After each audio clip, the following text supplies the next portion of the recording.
ഇസ്രയേലിൽ ഇറാൻ ആക്രമിക്കാൻ ലക്ഷ്യമിടുന്ന നഗരങ്ങൾ ഏതൊക്കെയെന്ന് ഏറെക്കുറെ വ്യക്തമാകുമ്പോൾ അവിടെ നിന്നും ജനങ്ങളെ എങ്ങനെയും ഒഴിപ്പിക്കുക, പരമാവധി മരണനിരക്ക് കുറയ്ക്കുക, വലിയ രീതിയിൽ നാണക്കേടായിരിക്കുകയാണ് ഇസ്രായേലിനെ സംബന്ധിച്ചിടത്തോളം. ഇറാൻ്റെ പ്രത്യാക്രമണത്തിൽ ഇസ്രായേലിലെ ടെൽ അവീവും അതുപോലെ തന്നെ പ്രധാനപ്പെട്ട നഗരങ്ങളുമൊക്കെ കത്തിച്ചാമ്പലാവുന്ന ഒരു കാഴ്ച. ഒരുപക്ഷെ ഇസ്രായേൽ ഇങ്ങനെയൊന്നും വിചാരിച്ച് കാണില്ല. ഗസയിൽ എങ്ങനെയാണോ ഇസ്രായേൽ ആക്രമണം അഴിച്ചുവിട്ടത്, അന്ന് ഗസയിൽ മനുഷ്യത്വരഹിതമായ നടപടിക്രമങ്ങൾ നടത്തി മിസൈൽ ആക്രമണത്തിലൂടെ ഇസ്രായേൽ നടത്തിയ കൊലവിളി ഉണ്ടായിരുന്നു.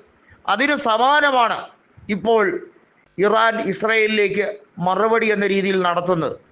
പലരും ചോദിക്കുന്നത് ഇറാൻ ഗാസയുടെ കണക്ക് കൂടി ചോദിക്കുകയാണോ എന്ന രീതിയിലൊക്കെ വരുന്നുണ്ട്. അതേസമയം ഇസ്രായേൽ പ്രധാനമന്ത്രി നെതന്യാഹു ഇപ്പോൾ പറയുന്ന തങ്ങൾക്ക് യുദ്ധം